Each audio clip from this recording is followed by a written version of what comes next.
Okay, I'm going to do another review today on another Ibanez. Okay, this is my bass SR505 from the soundgear range by Ibanez.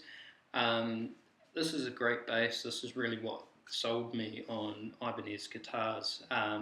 So I went in the store looking at a completely different 5-string bass, and the guy in there says to me, don't buy that one until you play this one. And he handed me this. I sat down and played this for about 10 minutes.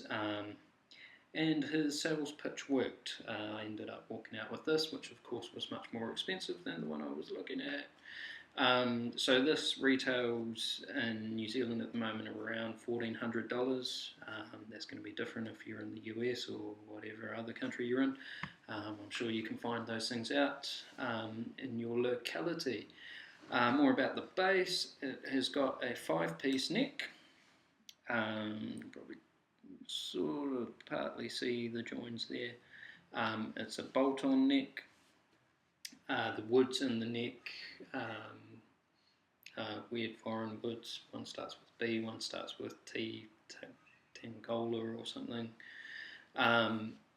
It's a mahogany body, rosewood fretboard, same old, same old. So the things that sort of set this apart, one is the weight. Seems like a silly thing to talk about, but actually this is a really light bass. I'll try not to drop it. That would be bad.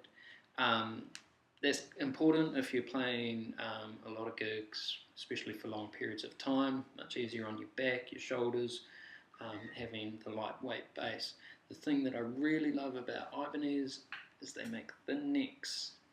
And that's really what sold me on this bass. I love the sound of Fender basses, the P basses and that sort of thing. Awesome sound, but the truth is that everything is kind of spread out, makes them a lot harder to play, especially if you're trying to play stuff fast. But this neck is just so smooth, so quick. It's really easy to move around quickly, which, yeah, was really one of the selling points.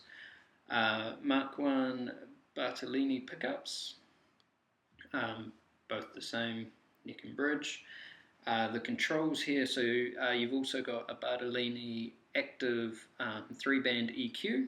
Okay, so controls is normal for a 5-knob setup, volume in the front, mix between neck and bridge pickups, and then I've got my low, mid and high frequencies there. I've also got a mid-range switch here, which changes the frequency of the mid-range. Normally I just flick that to where I feel sounds good for what I'm playing at the time, rather than worrying about the different frequencies and how it changes them. Cool, full 24 fret, 34 inch scale neck. The one thing about this that you've probably noticed by now is, see all those marks on there? That is where it is actually worn through the finish, okay? So this is not brand new, this bass. I actually use it quite a lot. But this is the only finish that it's currently available in, which is the stained mahogany, which actually looks quite nice. But the thing is that it wears through fairly easily. So this mark here is from the corner of my thumbnail.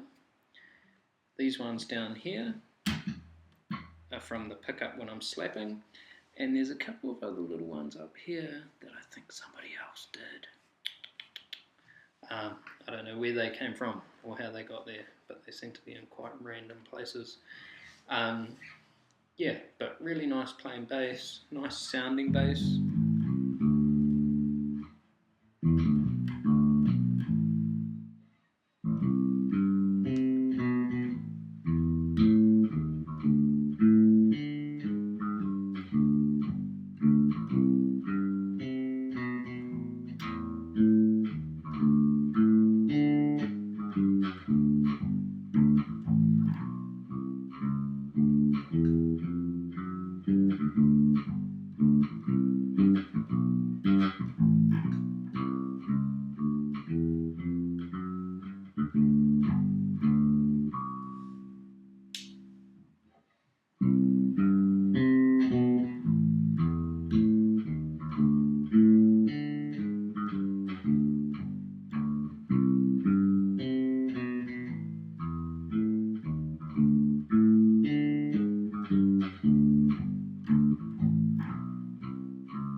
Which you're never really going to get the depth of sound through a camera microphone, even if I plug it in through the computer and run it through Logic Pro.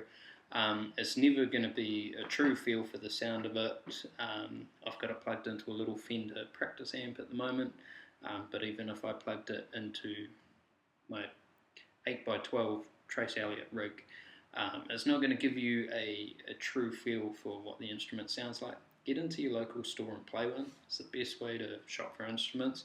Get the feel of it. See how easy it is to get up to these high frets.